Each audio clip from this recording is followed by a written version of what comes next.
Major funding for KPBS Evening Edition has been made possible in part by Anderson Plumbing, Heating and Air, proud to support the mission of KPBS and privileged to serve San Diego clients. Anderson Plumbing, Heating and Air, helping homeowners maintain drain, heating, and cooling systems since 1978.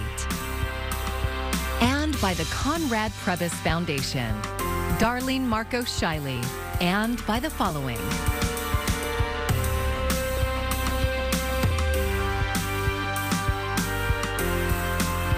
And by viewers like you. Thank you.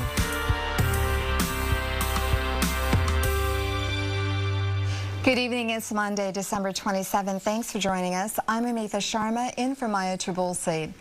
Coronavirus cases have been increasing since the Christmas holiday, and some say it's the beginning of another surge. These numbers from the county's COVID-19 show the upward trend. KPBS health reporter Matt Hoffman spoke with the leader from one of the region's largest health providers. He tells us how the system is expected to be stretched in the days ahead. We're seeing a sudden increase in hospitalizations and positive testing. Scripps Health CEO Chris Van Gorder says just in the last few days, more and more San Diegans are coming in with the virus needing to be hospitalized. Literally from the 23rd, we've gone from 80 admissions to 119 admissions. So that's a huge increase, and we're seeing the same in testing. Van Gorder says testing positivity is also increasing as many rushed out to check for the virus before holiday gatherings. We've seen long lines at some county sites, a trend that's also hitting the nation. Seeing how tough it was for some folks to get a test this weekend shows that we have more work to do, and we're doing it. President Biden said today that Omicron is a concern, but we're prepared and people should not panic. The more transmissible variant is likely responsible for the uptick in cases, and while hospitalizations are increasing with millions vaccinated, this will be a different winter than last. We will not see hospitalizations like it was a year ago. A year ago on January 8th, we had 500 patients in the hospital. We're not going to see that kind of hospitalization rate because of vaccinations. Van Gorder says modeling shows hospitalizations peaking in January and says their system will be stretched. Every hospital has staffing shortages right now. There's a huge amount of burnout, fatigue, that our people have been fighting COVID every day for the last 2 years. If hospitalizations keep increasing, healthcare giants like Scripps may have to scale back other procedures. To help avoid that, Van Gorder is asking people to get vaccinated or get boosted. That is the best protection. Many of the people with vaccinations will probably see a mild case of COVID. Those without vaccinations take a much, much higher risk. Van Gorder says a new antiviral treatment for COVID should be arriving in San Diego soon. He says that the majority of the hospitalizations and deaths they are seeing are in the unvaccinated. Matt Hoffman, KPBS News. One of Team USA's top Olympic stars says she has COVID-19. Michaela Schifrin is a gold medal skier preparing for the Winter Games in February. Her positive status will force her to miss World Cup events this week. More locally, the San Diego Gulls hockey team is postponing 2 additional games at Pechanga Arena. They were supposed to play tonight and Wednesday. As of now, they won't play again until a road game Friday in Tucson. COVID-19 is also causing unprecedented problems for the NFL. Today, the league announced 106 players are on the COVID protocol list, with 96 of them testing positive for the virus. In recent weeks, the league has scrambled to reschedule games during its playoff push. Thousands of local kids will be back in school next Monday after enjoying another week of holiday vacation. But San Diego Unified officials are not taking a break in the effort to prevent the spread of COVID-19 and protect staff and students. KPBS education reporter MG Perez has more on the latest push to educate, vaccinate, and test. 7-year-old twin brothers Juan and Giovanni Mesa Jr. have been tested for COVID-19 at least 10 times this fall. This morning, the first graders were also joined by their sister Vianney and their mother. Their father brought the family for testing because he found himself in the familiar parental predicament these days when the boys started with the sniffles. Runny nose, cough with this cold weather, change of weather is always, the allergies. We don't know with COVID nowadays is better just get tested and play it safe. It's a concern for Virginia Mesa, too. She's a working mother with a job as a special education assistant in the San Diego Unified School District. When they get sick or anything that they can't go to school, who has to stay with them? Mom. And if we have to work, we have to ask for days off, stay with our kids. Getting tested for COVID-19 and vaccinated against it is a holiday tradition most families never expected. For those who cannot come to a test site, San Diego Unified is offering a home option. More than 98,000 students were given at-home COVID test kits to use before returning to school January 3rd. The kits are not mandatory, but with the Omicron outbreak growing, they are strongly recommended. The district has also partnered with the San Diego Latino Health Coalition and Alliance San Diego for door-to-door outreach. Community workers continue canvassing Logan Heights and targeting other predominantly Hispanic neighborhoods where vaccination and COVID testing rates are low. This is an education effort to spread truth and facts about the pandemic virus and its latest variants. Darren Osborne is a San Diego firefighter who brought his 2 children to get tested. He and his medical professional wife are grateful for the district's support. When they ask the questions, we try to give them the best information that we have available to us. We include our own personal experiences with this disease. Dads seem to agree. Letting them know that everything's going to be fine. You try not to worry them, because if you worry them more, then it affects them in school and stuff like that. Nothing to worry about for the Mesa family today. All their rapid test results came back negative for COVID-19. MG Perez, KPBS News. The Naval Hospital in San Diego is helping a civilian hospital in New Mexico overwhelmed by COVID. KPBS military reporter Steve Walsh says it comes as more deadlines approach for troops to get vaccinated.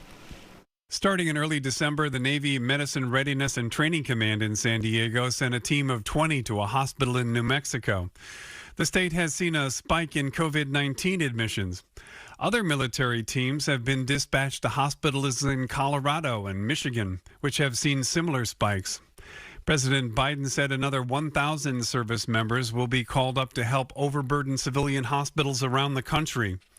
This comes as the military continues to respond to COVID-19 within its ranks. A Marine spokesman says as of this week, 169 Marines have been kicked out of the Corps for refusing the vaccine. Overall, the Marines have a lower vaccination rate than the rest of the military. 94% are fully vaccinated as opposed to 98% among all branches. The Marines have granted exemptions for reasons such as if a Marine has had a reaction to the vaccine or if they're in a place where the vaccine is not immediately available. Neither the Marines nor the Navy have granted religious exemptions. The Marines have already formally rejected most of the 3,100 who applied. The deadline has already passed for all active duty troops to be vaccinated. The next deadlines will be at the end of the year for the Navy and Marine Reserves and the Air National Guard. Army National Guard troops have until June. The California National Guard has already said they will comply with federal and state policies which require all troops to be vaccinated. Steve Walsh, KPBS News. The past week has brought chaos to arrival and departure screens across the country. Isabel Rosales has the latest on a string of flight cancellations linked to the surge in COVID cases. Travelers left stranded as holiday travel disruptions ripple around the world.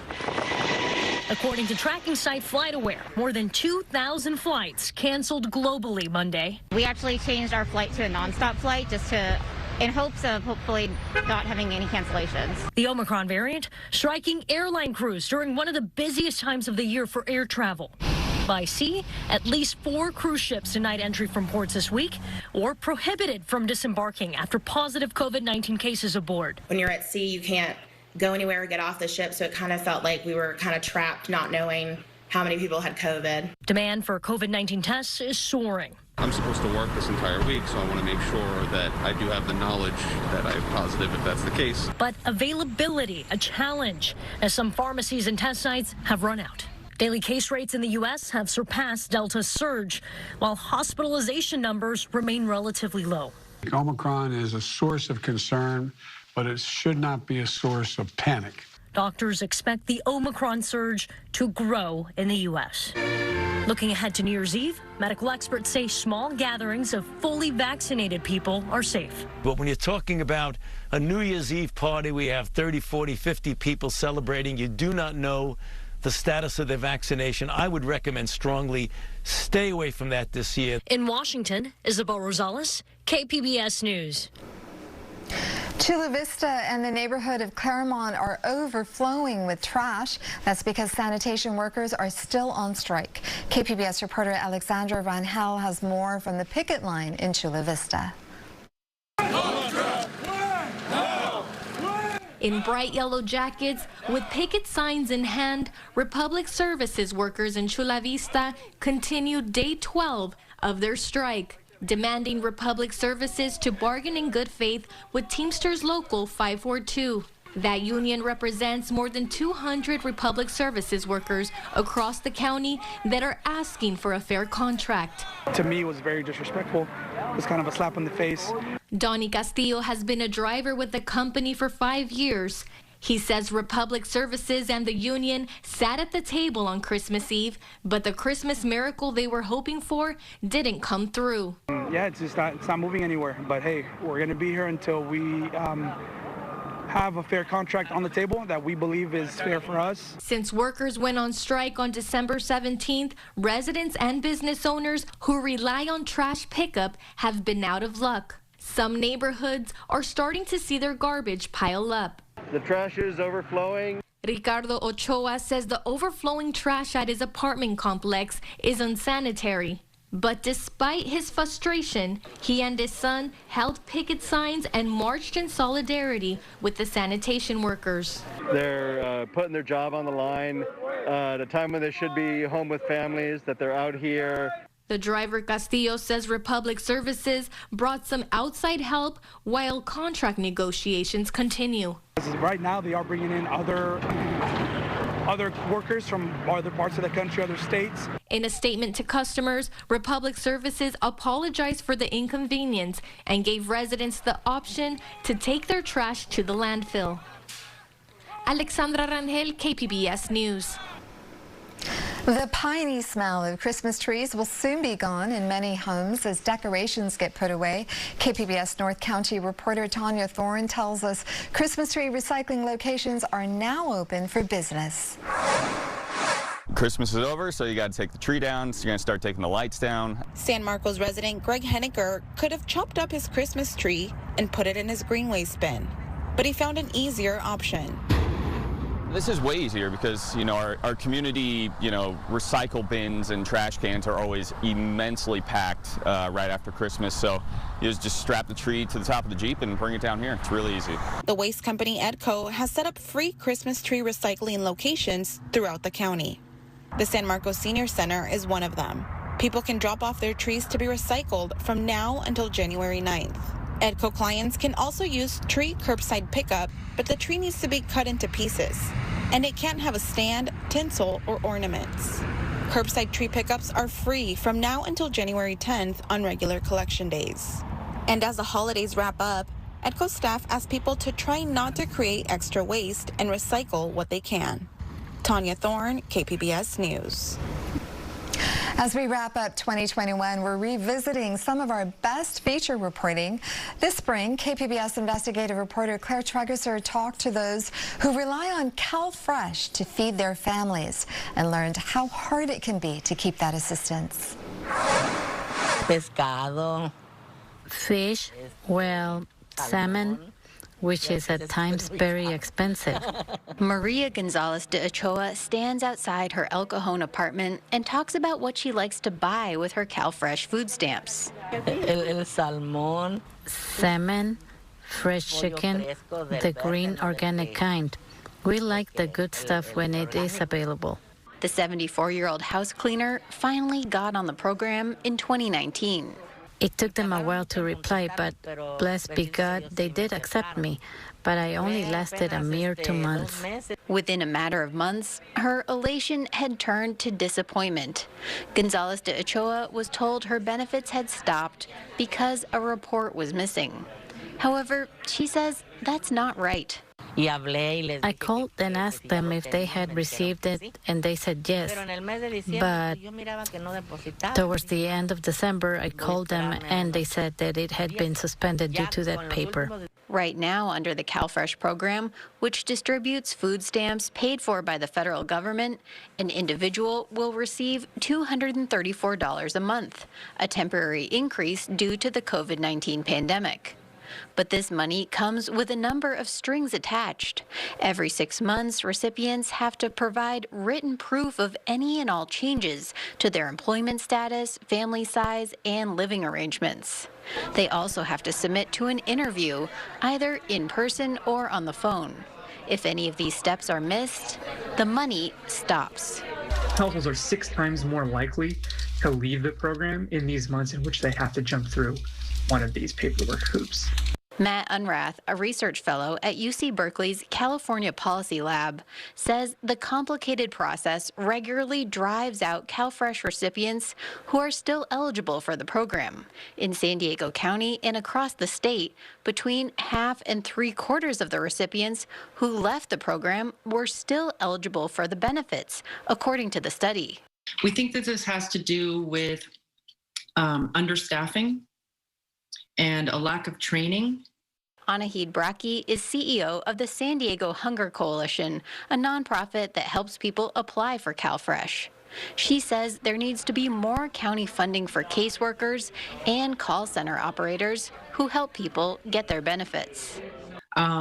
We will see whether it's been just a lack of funding that has contributed to that or not, now that we've got more political will to make these things happen. But what we're seeing is a little bit too much comfort with how much people suffer trying to go through the process. San Diego County is doing what it can to help recipients, says Rick Wayne, the county's director for self-sufficiency programs. We do send it to them by mail with instructions on how to complete it and where to send it back. We include an envelope with free postage on it. We also send all of our customers a text message reminder when their report is due. That message also has a link where the customer can actually complete it electronically. But he says some people stop their benefits while they're still eligible because of, quote, individual choice. There have been some temporary changes to the program during COVID-19. For 6 months, no forms were required, and the interview requirement has been suspended, but will likely return in July. Also next year, households with only elderly or disabled individuals who have no earned income will not have to submit forms. But Unrath, the co-author of the Berkeley study, wants more. He says all recipients should only file paperwork once a year. It's going to be cheaper for government because you don't actually have to administer these recertifications as frequently, and it saves households a lot of time and stress. And for the most part, that type of reform would more likely benefit a bunch of eligible households than allow ineligible households to remain enrolled. But that would take an act of Congress. Claire Tregasser, KPBS News.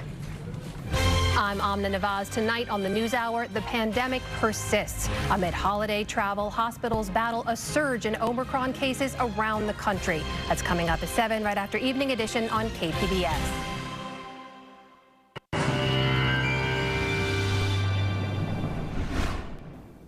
Thanks for tuning in to KPBS News. I'm Marvin Gomez. Let's talk about the weather across Southern California. Here in San Diego County, we are going to continue to track snow that's going to be falling across the mountains to our east. And we're going to continue to be tracking the cool weather, and it is going to be breezy also for parts of the higher terrain. And the unsettled weather pattern is going to stay with us into the middle of the work week. Here's a quick look at some of those alerts. Winter storm warnings continue into tonight for parts of San Diego County. Again, that is going to be over the mountains where some areas could receive over 6 inches of snow. And we have high wind warnings also for the eastern side of San Diego County. We're talking about gusts that could peak over 60 miles per hour in some cases. Here's a quick look at our futurecast. Some of the wet weather that's going to come across San Diego closer to midnight. Most of the action should be heading farther south into Mexico after midnight. But as we head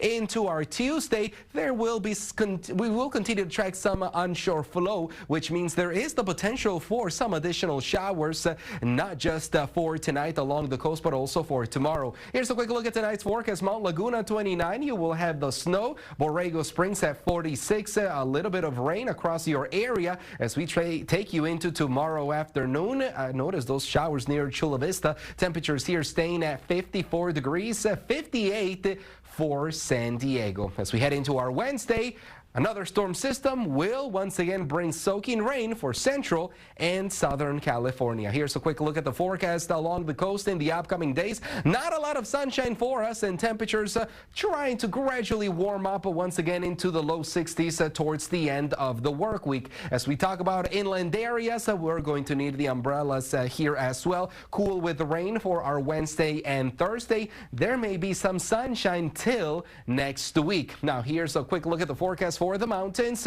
Very slippery travel conditions. Be very cautious if you have to drive through any of the passes. Temperatures not going above the mid-30s. And across the deserts, mostly cloudy conditions with temperatures staying in the mid to upper 50s for most of the week, with a little bit of wet weather heading your way towards the end of this week.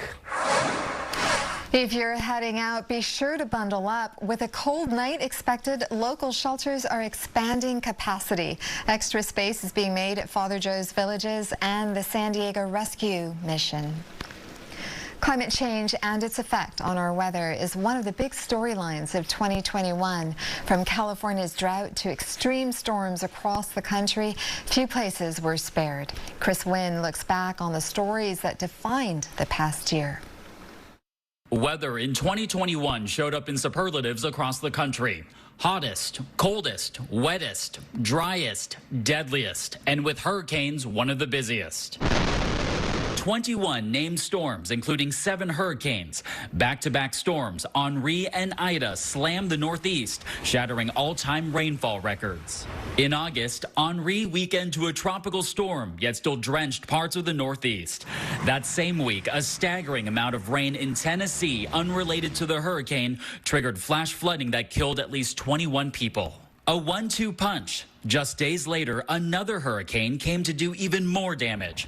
Ida slammed into the Louisiana coast as a strong Category 4 with 150-mile-per-hour winds. You could still just hear everything ripping and flying and banging, and people's roofs were coming off, and we prayed that we would all live. Ida was just getting started, moving inland, dumping too much rain too fast. More than half a foot of rain fell in just hours, causing massive flooding. In New York, subway stations turned into waterfalls, streets into rivers, highways turned into swamped parking lots. Oh my God! That turned into the biggest single hour of rainfall in New York City history with almost no warning. The flooding killed at least 60 people across a handful of states. Many drowned in basement apartments. Losses from Ida topping $70 billion. While the East had too much water, the West had too little. A summer of record-breaking triple-digit heat and severe drought fueled more than 100 large wildfires. Smoke so intense that winds pushed it as far away as New York. In California alone, wildfires scorched more than 2.5 million acres from January through November, straining firefighters. Nothing like 25 years ago when I started. Almost every fire we have now, you're bringing in other units, the Forest Service, our local government counterparts. All hands on deck as workers at Lake Tahoe's Heavenly Ski Resort resorted to using snowblowers to wet the area, hoping to fend off flames. California's Dixie Fire, the state's second largest ever. Flames threatening the world's largest sequoias. Recent fires destroying as much as 19% of the iconic trees. Temperatures went to extremes. Much of the U.S. shivered through the coldest February in more than 3 decades. It's all about survival right now until it starts getting warm. The polar vortex brought historically cold weather to states unaccustomed to low temperatures. In Texas, dozens of people died because of the extreme cold, snow, and ice. Months later, the hottest summer on record, tied with the Dust Bowl in 1936. Can you believe this? And just days before the year ended, a rare and devastating December storm. An outbreak of more than 50 tornadoes tore a path of destruction across 8 states, killing dozens of people and leaving entire towns in ruins. I think it's going to be the longest and deadliest tornado event in U.S. history. The town of Mayfield, Kentucky, gone. A candle factory there completely leveled, killing 8 workers. I watched some people die that didn't make it. My question is, why? And in Edwardsville, Illinois, an Amazon warehouse collapsed, killing at least 6 workers. One twister stayed on the ground for more than 120 miles, was a mile wide, and packed wind speeds up to 190 miles per hour.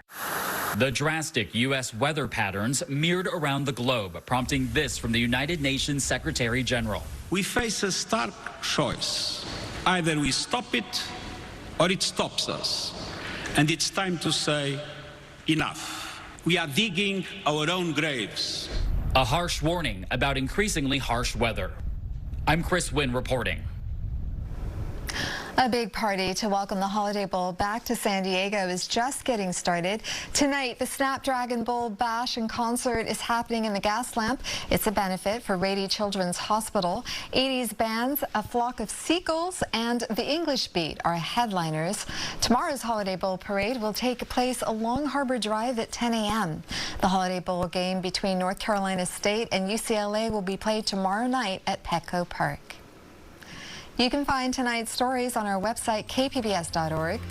Thank you for joining us, and have a great evening. Major funding for KPBS Evening Edition has been made possible in part by Anderson Plumbing, Heating and Air, proud to support the mission of KPBS and privileged to serve San Diego clients. Anderson Plumbing, Heating and Air, helping homeowners maintain drain, heating, and cooling systems since 1978. And by the Conrad Prebys Foundation, Darlene Marco Shiley, and by the following.